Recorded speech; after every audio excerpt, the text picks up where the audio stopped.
So we'll talk about his pilgrimage to faith, filling in some of the blanks from Mere Christianity Today. And as you see what he went through and what he processed, you might pick up some good ideas that will help you when you do evangelism. All of this is building up towards our discussion of evangelism tomorrow night and Thursday morning. So let me open with a word of prayer. Father, the crumbs I have to offer, I offer first to you. And I pray that your Son, as he took the 5 loaves and 2 fish, would dispense his Holy Spirit to take the crumbs that are offered this evening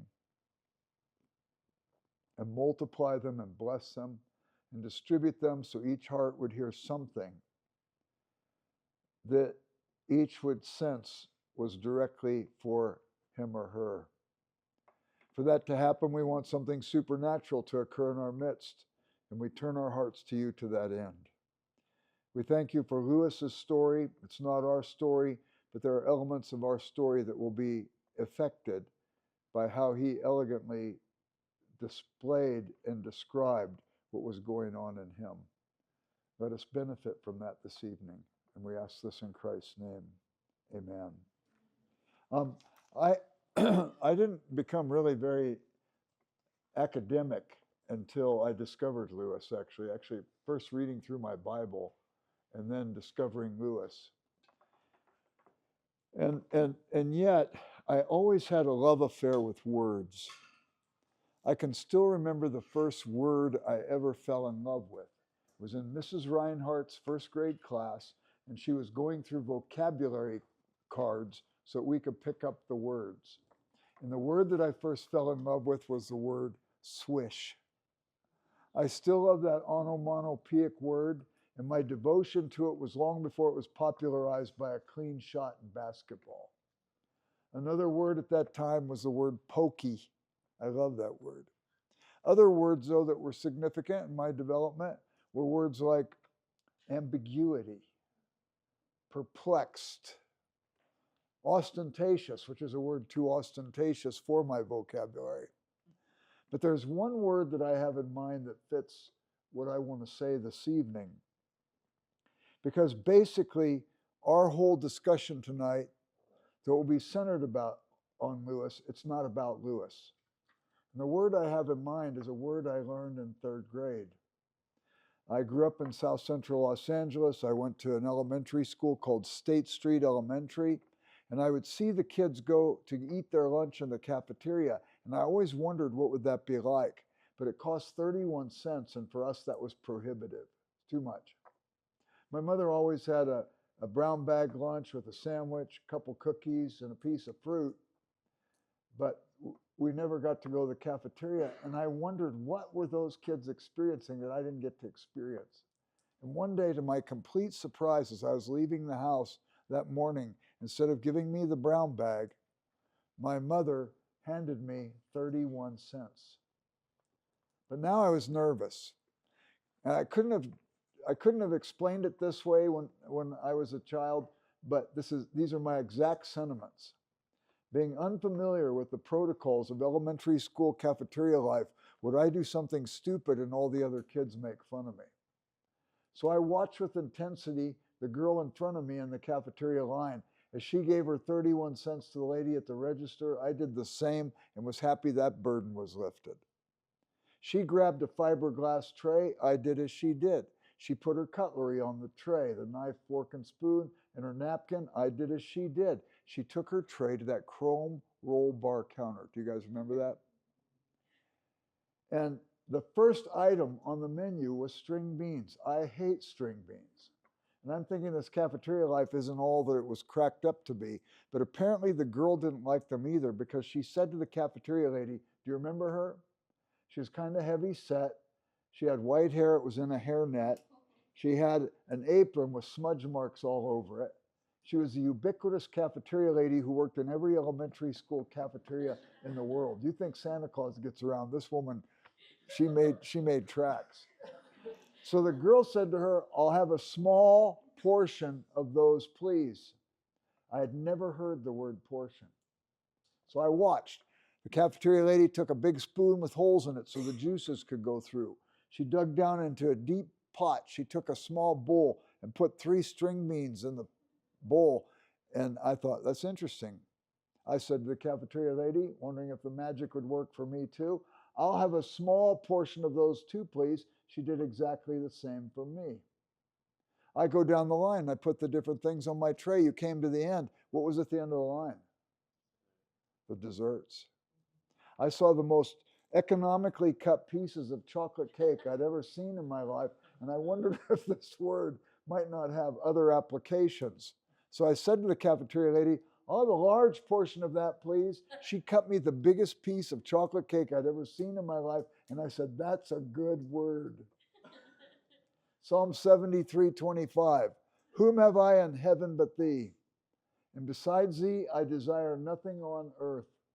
My heart and my flesh may fail, but God is the strength of my heart and my portion forever. I want a larger portion of him. If Lewis helps me get there, I'm grateful. If he's a distraction, I don't want anything to do with him. So anyway, that's what this is about tonight. Lewis's quest for God started with this awareness when he was a child of these deep longings and wondering what was the object of his longings. What was the true desire? Remember, truth is not reality. Truth is what I think about reality when I think accurately about it. True desire would be a desire that would be questing for the proper object. You read in Mere Christianity, if I find in myself the desire that nothing on this earth satisfies, it doesn't mean the earth is a fraud. Maybe the earth was given to awaken the desire, even though it doesn't satisfy it, because this desire can only be satisfied in one. So there are some examples of this longing that I would like to read to you, because I don't think it's just peculiar to Lewis. Let me just read you some of these. Psalm 42:1. As the deer pants for the water brook, so my soul longs for thee, O Lord. You can imagine David as a shepherd.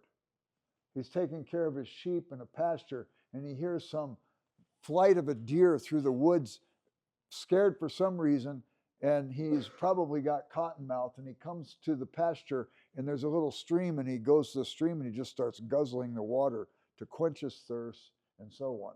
And David says, that's what I want. I want to thirst for you, Lord, like that deer thirsts for water. Psalm 63:1. My heart yearns for thee, my soul thirsts for thee, in a dry and weary land where there is no water. This is a thirst which the world in itself can only awaken but can't satisfy. Romans 8 tells us that all of creation groans, longing to have what's broken in it fixed. Augustine wrote in the Confessions, Thou hast made us for thyself, O Lord, and our hearts are restless till they find their rest in thee. Augustine said we're pilgrims in our own land. Calvin in the Institutes called it the sensus divinitatis, this sense of the divine that's in our hearts and causes us to quest for God. Pascal in the Pensées called it the secret instinct. He also wrote, we have an idea of happiness, but we cannot reach it. We're groping, basically. He called it the God-shaped abyss. Have any of you heard that Calvin said we all have a God-shaped vacuum that can't be filled by any created thing, but only by God the Creator? I've read all of Pascal, and I never found that in him.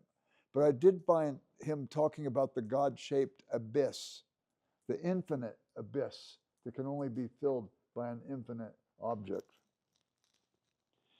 Thomas Traherne, he was a poet, one of the metaphysical poets.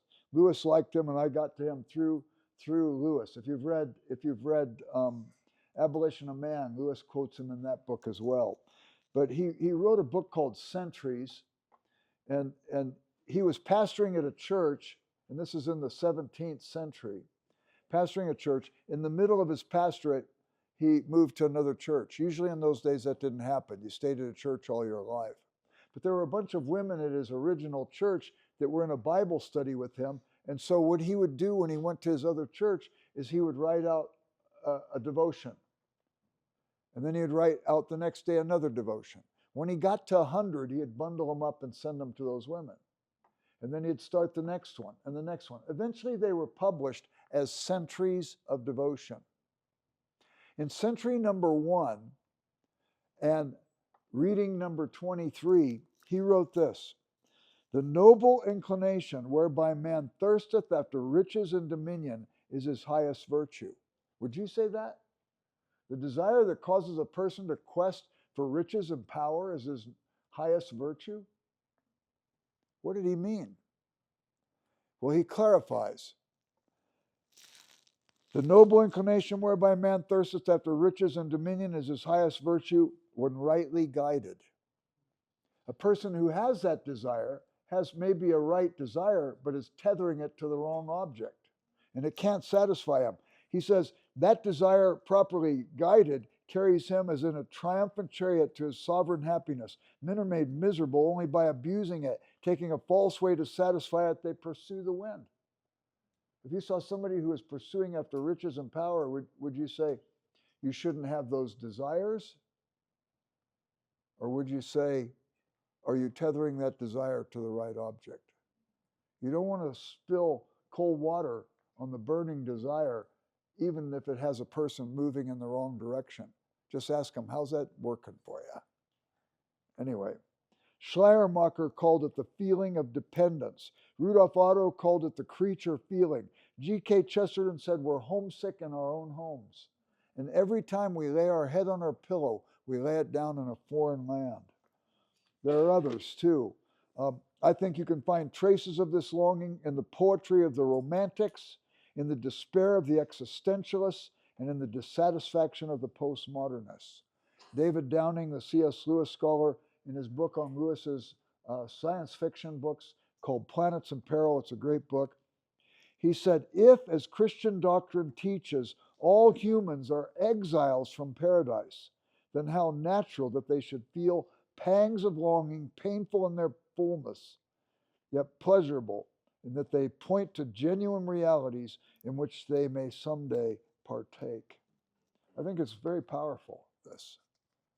And so this romantic longing was something that Lewis not only was acquainted with as he read his own heart, but as he started getting interested in literature, he saw so many authors would allude to the longings.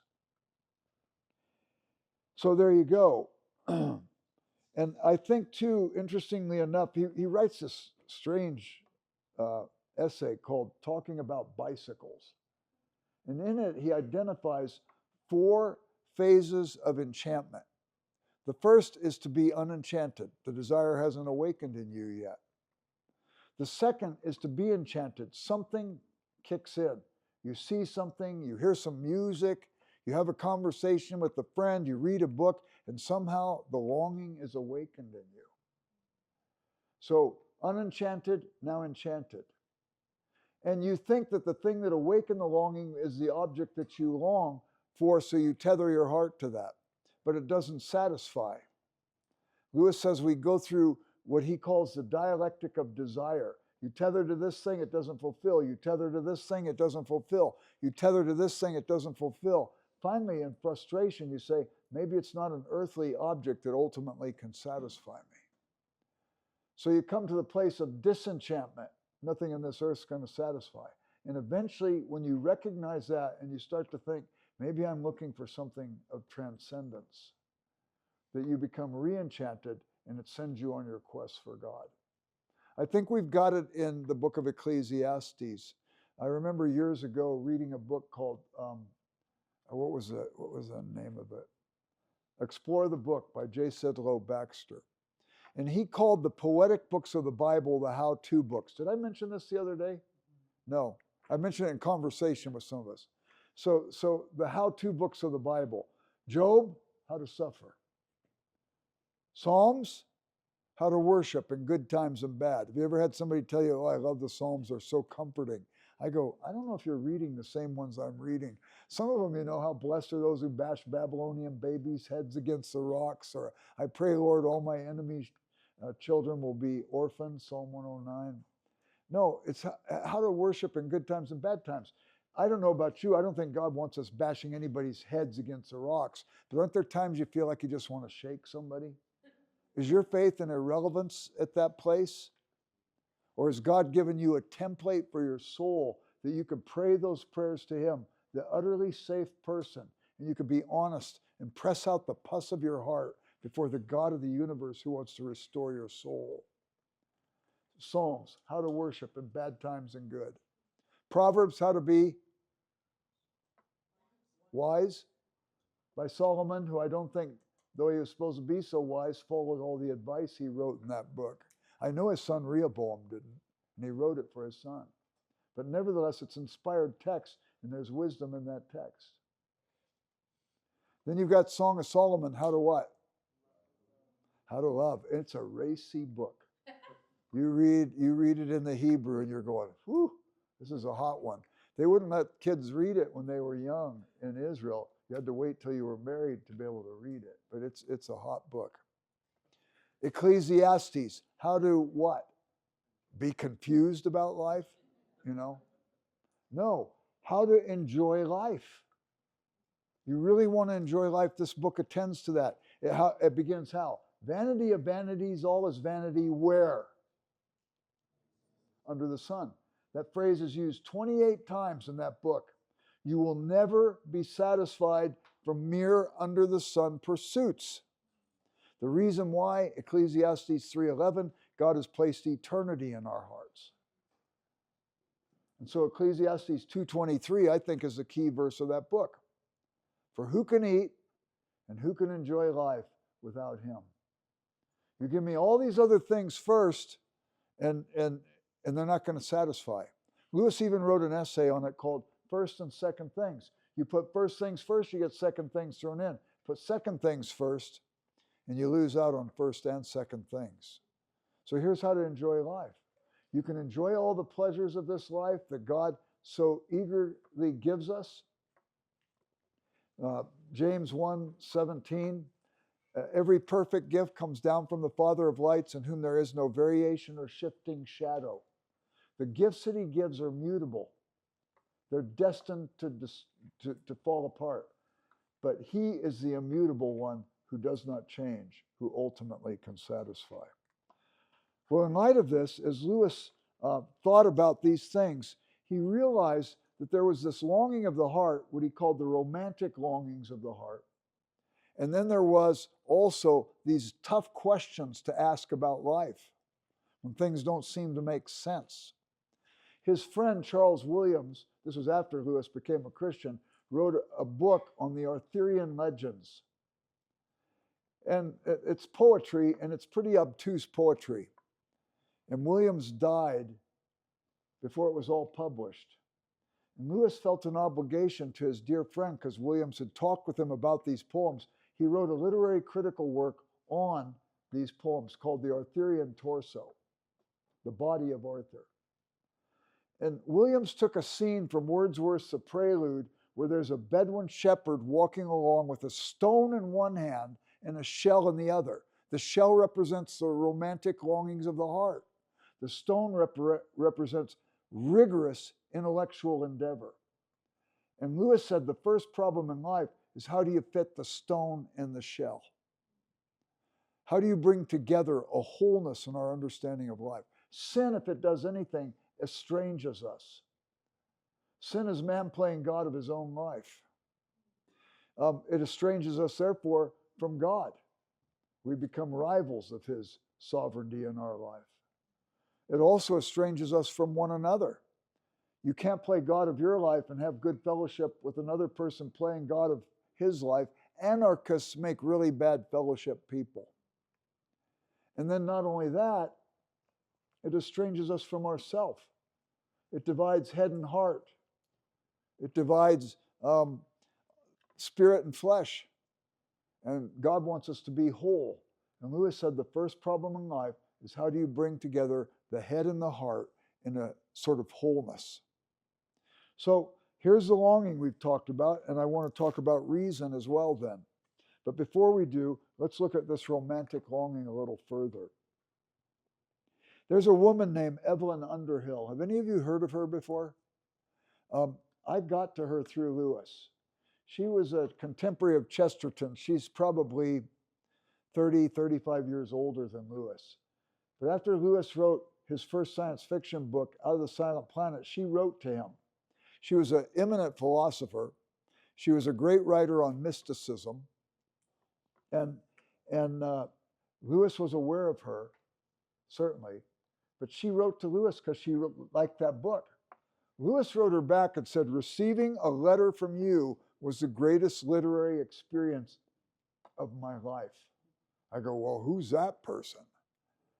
So I started reading Evelyn Underhill. I think if I'd have gotten to Evelyn Underhill before I got to Lewis, I would have made her my life's author. And I think my wife has moved towards making Evelyn Underhill her life's author. And then he wrote Problem of Pain, and she wrote him back again. I don't know if you remember me or not, but I wrote to you. He wrote back and said, are you kidding me? Receiving that letter from you was the greatest literary experience of my life. Evelyn Underhill wrote about these longings. Here's what she said about them. There are three deep cravings of the self, three great expressions of man's restlessness, which only mystic truth can fully satisfy.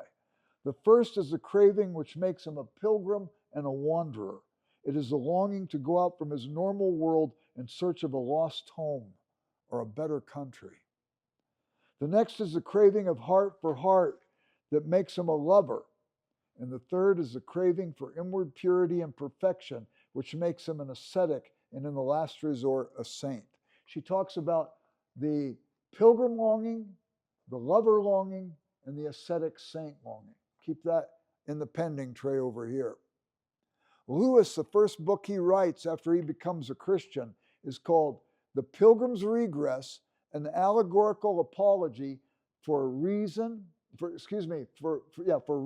Christianity, reason, and romanticism. Lewis thought Christianity could put together the head and the heart, could bring together the estranged bits of our life and make us whole.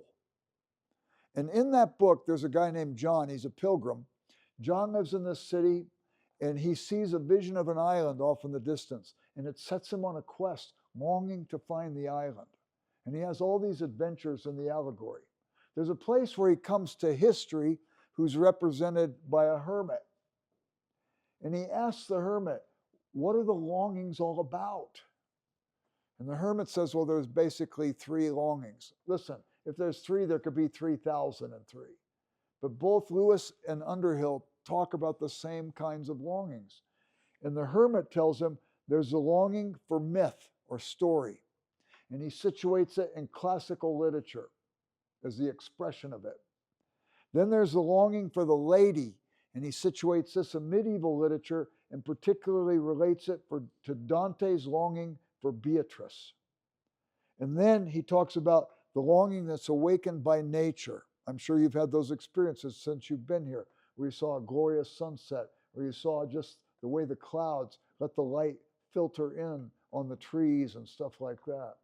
The longing for nature, which he situates in the Romantic era of literature, which is the late 1700s, early 1800s. Well, I want to look at these as I explore this longing thing and Lewis's own pilgrimage. So first, let's talk about the longing of myth. It's a longing that's awakened by story. Homer wrote Ulysses, or the Odyssey. And what is that book about? Ulysses has been fighting in the Trojan War. He's been gone for a long time from his wife Penelope, and he is longing to go home when the wars are over. But the gods who are on the side of the Trojans are disrupting his trip home, and he has all these adventures. And the basic story is that he just wants to go home. How many of you have read The Hobbit by Tolkien? What is that story about? The subtitle is There and Back Again. Tolkien wanted to give it the title There and Back Again. The publisher said, no, you have to call it The Hobbit. He said, well, I'm going to insist you've got to at least put that in as a subtitle. So what's the deal? Bilbo Baggins.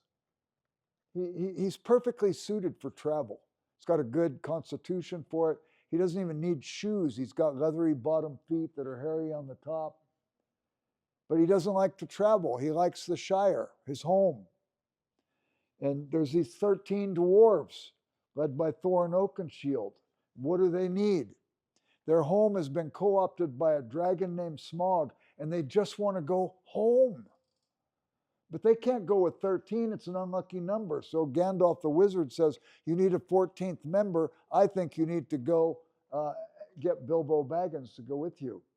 And Bilbo Baggins doesn't want to go, but he ends up being co-opted into this trip to help the 13 dwarves as a 14th member of the party to reclaim their ancestral home from the dragon Smaug. In the midst of it, Smaug suspects the Lakelanders, and he burns down their city that's built up on a series of piers on this lake. And now they want to rebuild their city, so they want part of the gold that's in the dwarves' cave because they want home. The whole time on that trip, Bilbo Baggins is longing for home. First time he has to eat stale food. He longs for the fresh food back in the larder, back home. First time he has to sleep on hard ground.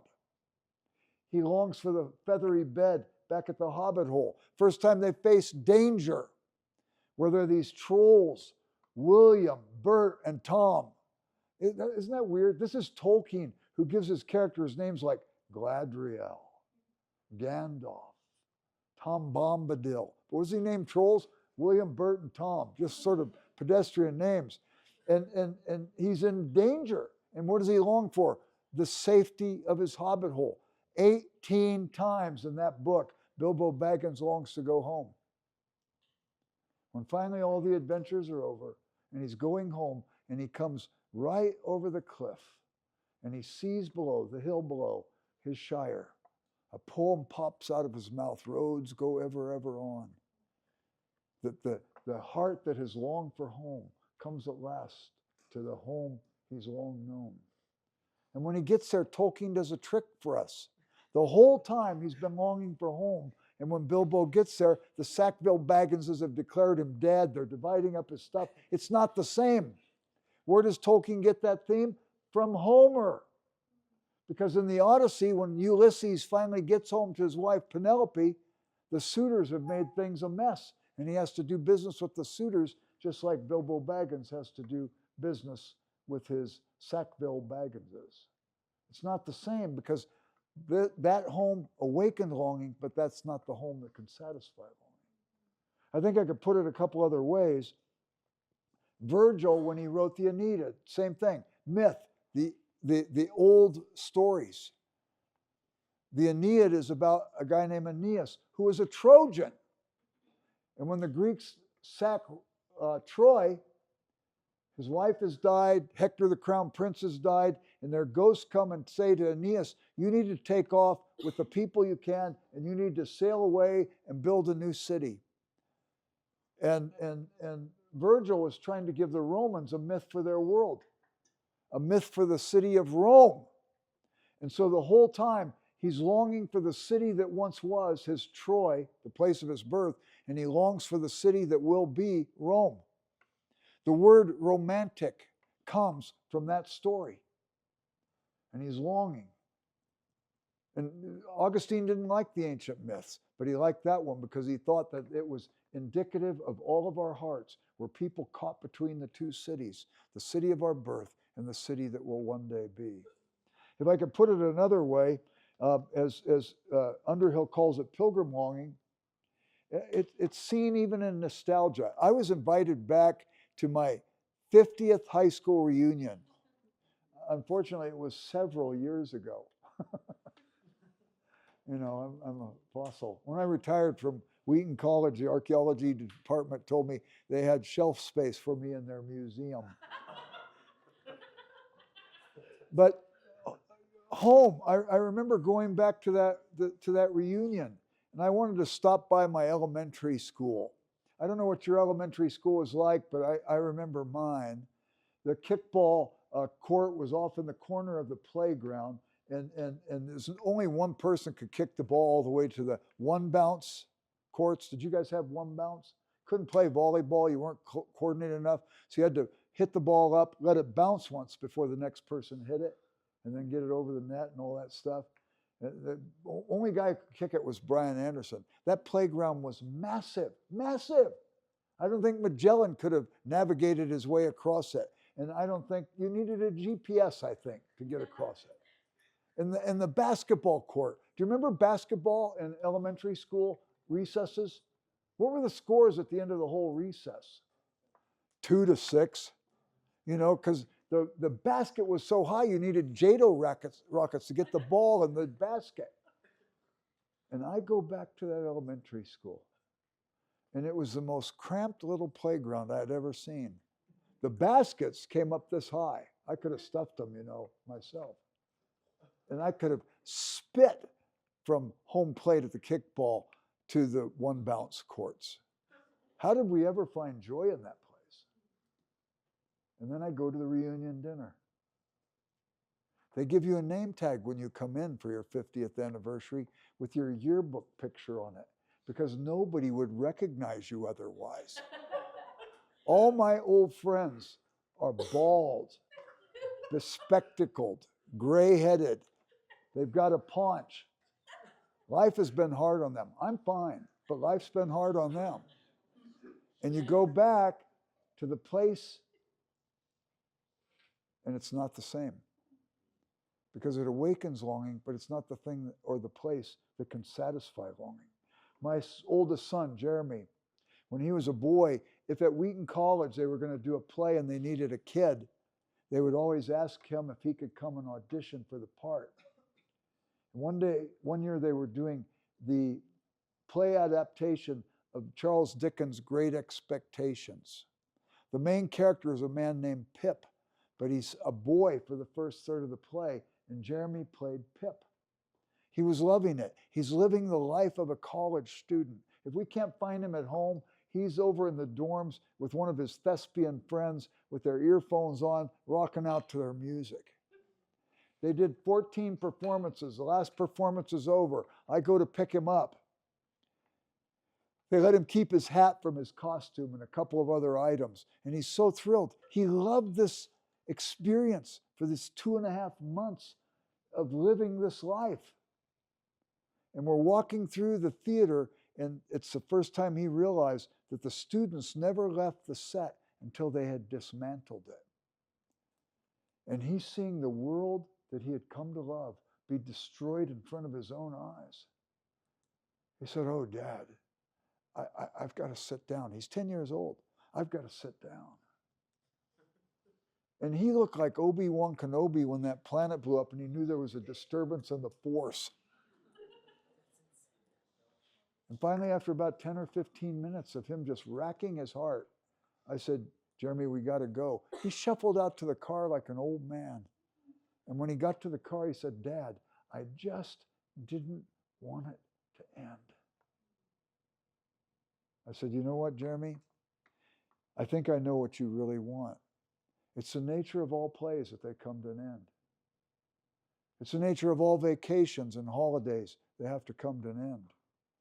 It's the nature of every year in school. It has to come to an end. Matter of fact, it's the nature of your childhood that one day it will end. I think you're longing for the one thing that never ends." And he stopped and he looked at me and he said, "Do you mean heaven, Dad? Do you mean heaven?" And I said, "Oh yeah, that's it." And something awakened in his heart, his little heart at that point. There's the pilgrim myth longing. Then we've got the lover longing and the lady longing. And Lewis attaches it to Dante's Divine Comedy. I remember when I first heard about Dante, I was in 7th grade. I can still see the yellow textbook. I can still see the picture of Dante at the Ponte Vecchio, the bridge over the Arno River, when he first sees Beatrice Portinari. And a candle is lit in his heart. And Mr. Trejo, that teacher, said, "Yep, Dante lit a candle in his heart for Beatrice. He ends up marrying somebody else, has children by somebody else, but he's always carrying the candle for Beatrice." And I just said to myself, Dante was a chump. I didn't want anything to do with Dante. And I picked up this word basically from Mr. Trejo. Years later, I started thinking, I don't think he ever read the book. But years later, here are my heroes. C.S. Lewis is my hero. He thought Dante was the greatest narrative poet. Charles Williams was one of my heroes, one of Lewis's closest friends, one of the Inklings with Tolkien and stuff. He wrote a book on Dante called The Figure of Beatrice. And I go, wow, he liked Dante. He didn't take Mr. Trejo's class. And then Williams told Dorothy Sayers about Dante. Have you ever read Dante? You know, most people, like I said, their knowledge, they're inoculated in college by learning. You say to somebody, have you ever read Dante? They said, well, I read it once years ago, as if that meant they never have to touch it again for the rest of their life. Lewis said the mark of a literary person is that they read a book more than once. So Charles Williams talked to Dorothy Sayers about Dante. She said, well, I read him in college. He talked to her about Dante in such a way that she went and reread him. And then when she reread him, she said, oh my, this is incredible. She went and learned Italian so she could read it in the original. And then she did a translation, the first English translation that maintained the Italian rhyme scheme. Everything for Dante is in 3s and 9s because it's so Trinitarian. And I go, wow, Mr. Trejo's comment in 7th grade, Lewis, Sayers, Williams, this outweighed this, and I thought I better go read it. So I started with the Vita Nuova, New Life, where Dante describes how he first saw Beatrice and how it awakened in him a longing for first love. Have any of you ever had a first love experience? Maybe there's something more in that than you realize. And so 25 years later, after he writes the Vita Nuova about that experience of meeting Beatrice, he's trying to figure out what she means to him. He writes a Divine Comedy where he finds himself in hell, actually limbo at first. And there's this guy, Virgil, who wrote the Aeneid, who wrote about homesickness, who comes to get Dante and was sent by Beatrice to get him.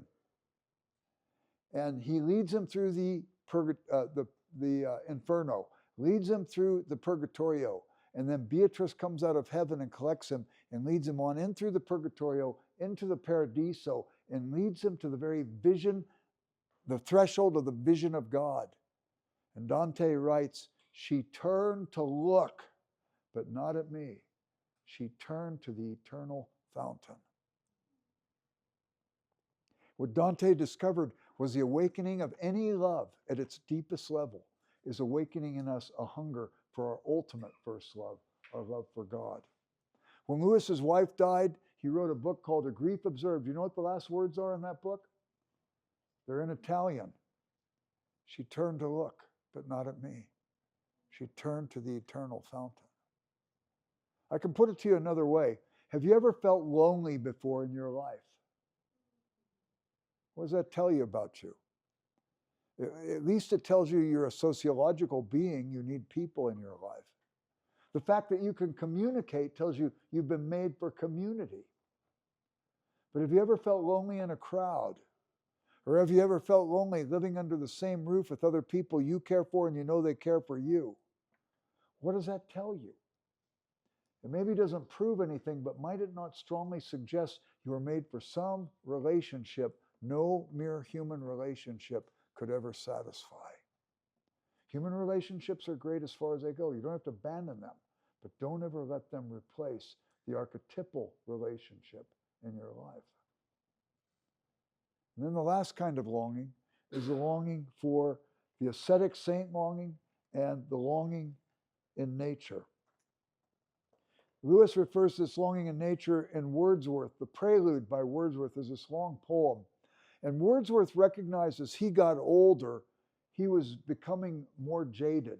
His longing was awakened by nature, but as he got older, even the longing for nature couldn't solve or satisfy what he was noting was a kind of bitterness that was setting in, a cantankerousness. You know, people say wisdom comes with age, maybe, but a lot of times stubbornness and obnoxiousness comes with age. And Wordsworth didn't like the bad things that he saw emerging at that time in his life. And he was longing for something. He was longing to have the brokenness in his heart fixed. And I think that's a powerful thing. Maybe you've had some bad experiences, and you find yourself getting a little bit bitter. Anna Mont said bitterness is like you drinking the rat poison and then waiting for the rat to die. Wordsworth was longing for the lost innocence of his youth, to have it restored. You can see it in another place too. Have you ever talked with somebody about Jesus and they say, oh, I don't want anything to do with Jesus. There's just too many hypocrites in the church. You ever run across that one? What do you say to that person? I say to them, I think that's very perceptive of you that you've seen that. And I think you're right. You know how I know? They go, no, how? I said, I'm actually one. Like I said to you this afternoon, I believe in the high ideal of love. But there are times I've had sharp words with people I say I love most. I see these incongruities in my heart. And when I've addressed it that way to a person who's mad at the hypocrites in the church, you know how they've responded? In kind. They say, well, when you put it like that, I think I'm a hypocrite too. And I go, then what do you do when you discover it in yourself? And the very thing that was off-putting to the gospel message now becomes the door whereby we could begin to share the gospel with that person. That's been 100% the response, except in one case. I was on an airplane one time, and there was a seat next to me on the plane, and I was way in the back, and it was a crowded flight. And I can see this guy coming down the aisle, and he's just yelling at everybody. Get your elbow out of the aisle. You know, what are you doing? You're taking up too much room, and just calling people stupid and all this other stuff. And I go, wow, I wonder where that guy's going to sit. And I watched him, and I was reading my Bible. I started reading my Bible as soon as I got on the flight. And he comes to the seat right next to me. He says, is that a Bible? I said, yeah. Yeah, it is, actually. You Christians, you're all a bunch of hypocrites. And I go, that's very perceptive of you. You know how I know you know? He says, no, how? I said, I'm one. He goes, you should be ashamed of yourself. And it never went any further than that, the discussion with that guy. But I thought, man, I wouldn't have wanted to have been his kid. Anyway, there you go. This awareness of our brokenness and wanting it to get fixed. There's other kinds of longings too. Can you think of any? Can you think of a kind of longing that occurs in your heart? You guys are too young to remember 9/11. You weren't even born then, were you? Yeah. I remember it very, very well. There was a kid, or man, a young man, on Flight 93, where the people on the flight fought against the terrorists, and that plane crashed in a field in Pennsylvania. There was one guy who said, he was on the phone, and he said, okay, let's roll. Have you ever heard that before? His name was Todd Beamer. He used to come to my house for Bible study. I did his son Andrew's premarital counseling 2 years ago this October. He just got up to go to work, to do some business, flying on a trip, and then coming back on a flight the next day. But he never made it to his business. And I thought to myself, how can we be safe? But the world has always been a place where safety has never been guaranteed. When World War I broke out, all these students, or World War II broke out at Oxford, all these students said, why should we go to college? We're on the threshold of the collapse of civilization. They all knew relatives who came back from World War I without an arm or without an eye. They knew of uncles and so on that had died in the war. You go to the halls of Oxford University and you see etched in the walls the names of all these guys who died. Why should we keep studying?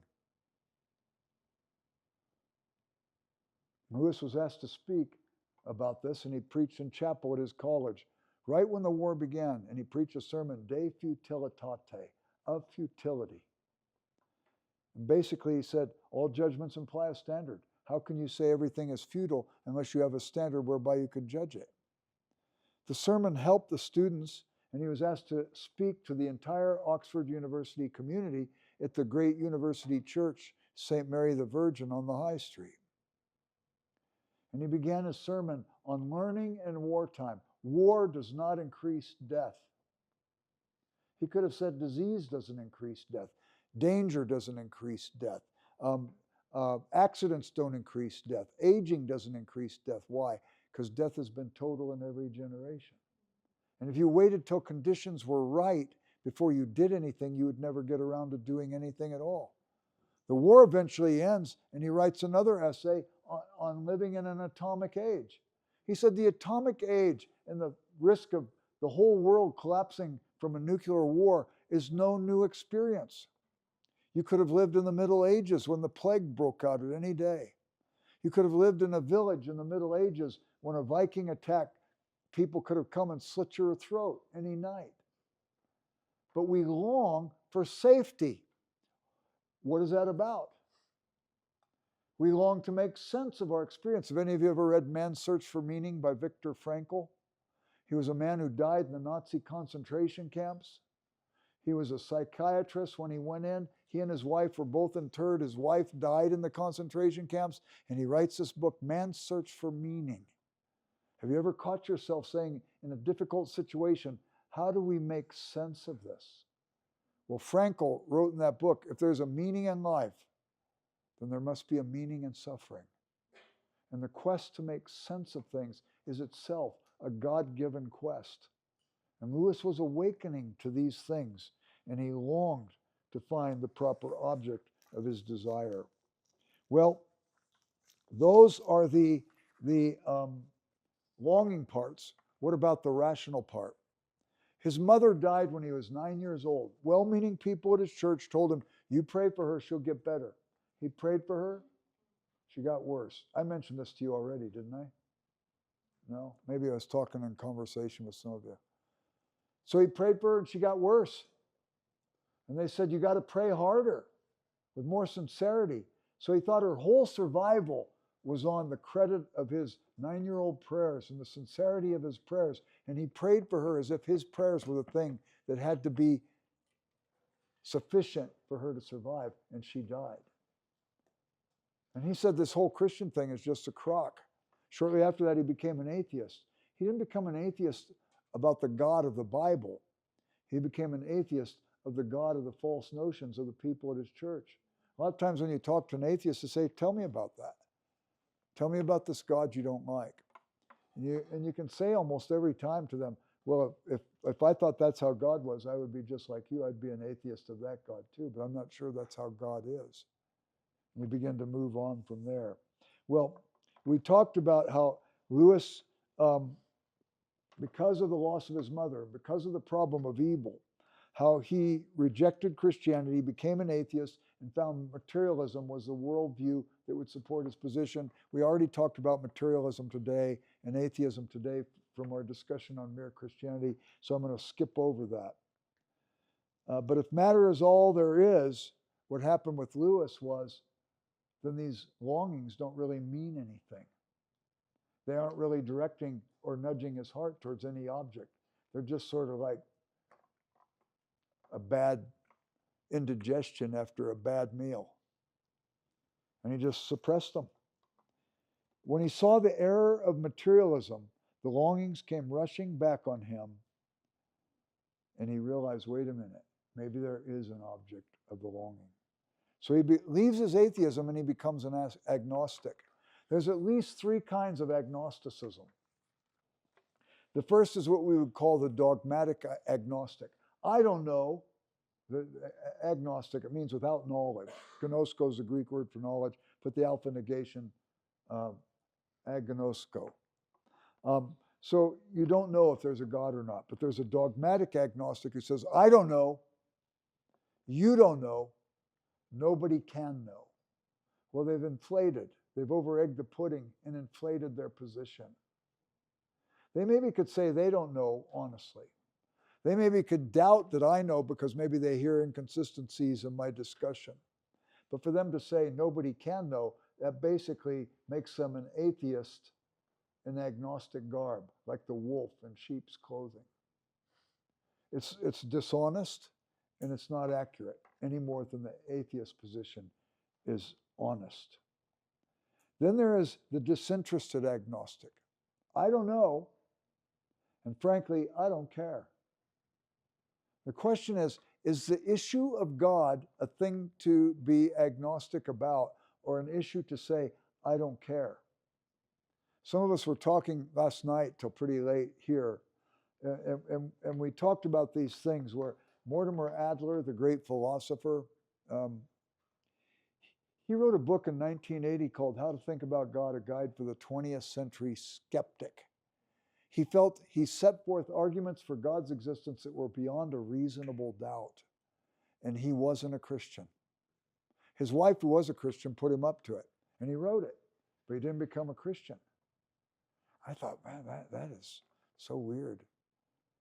I started praying for him every day. After 2 years of praying for him, I thought, I need to go meet with this guy. So I called up his secretary and says, does Professor Adler ever meet with mere mortals? She said, yeah. I said, does he ever go to lunch with people? She said, yeah. I said, where does he like to go? She said, either Lowry's or Cricket's.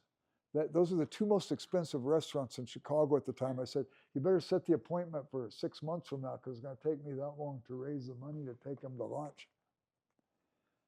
And I go to meet with him. And we talked for 2 hours.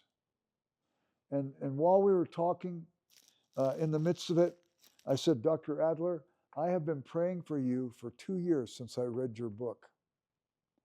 And I'm just wondering where you're at in your own spiritual pilgrimage. And he kind of got flustered, you know. And I said, if you want to tell me it's none of my business, you could tell me it's none of my business. He says, it's none of your business. And then he let his guard down and treated me like a father confessor and started talking to me about all these deep interpersonal things that were going on in his life, a conflict he was having with one of his sons and some other things. Why did he let down his guard? Because he knew I'd been praying for him daily for 2 years. I said, can I meet with you again? He says, in about 6 months. I wanted to say next week, but that would have been too much too soon. And he said, yeah, you can come meet with me. And so then there was a prophet, Wheaton, who wanted to go with me, who was using some of his books. And I was happy about that because it meant that I had somebody to share the cost with. And we went and met with him again, talking to him about spiritual things, just trying to see where he's at. And he said, you know what? I haven't believed because I haven't been given the gift of faith. And we weren't making any progress. He knew more theology in his little finger than you and I will know in our whole life. So well read. So we made an appointment to meet with him again in 6 months.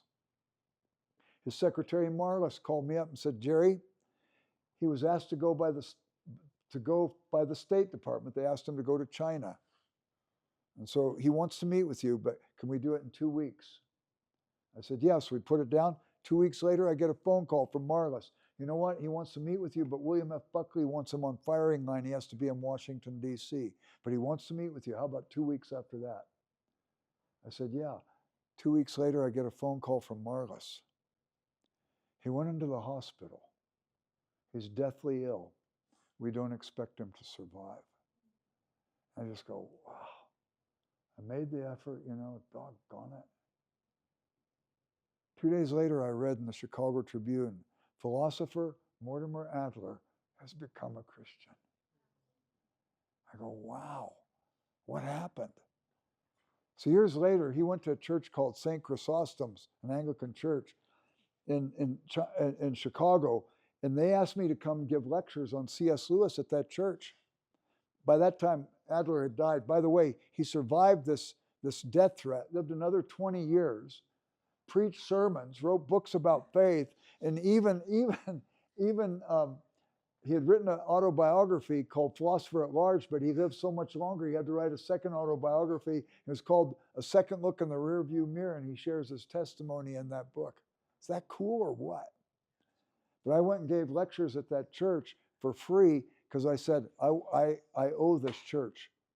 The pastor of that church had been a Baptist pastor who got interested in liturgy So he became an Anglican pastor. And when Adler was dying in the hospital, he went to see Adler and led him to Christ on what was supposedly his deathbed, but he recovered. Is that cool or what? So I was an Adler groupie, and I would go hear him lecture. And one time I heard him lecture. This is why the disinterested agnostic is not a legitimate position. I went to hear him lecture one time, and he said he didn't think he became educated till he was 60 years old. So a student, bright student, raised his hand and said, you didn't think you were educated till you were 60. You must have a standard whereby you could make that judgment and think it could stick. What's your standard for what an educated person would look like? And Adler said, there are 102 major ideas that have been discussed in Western civilization.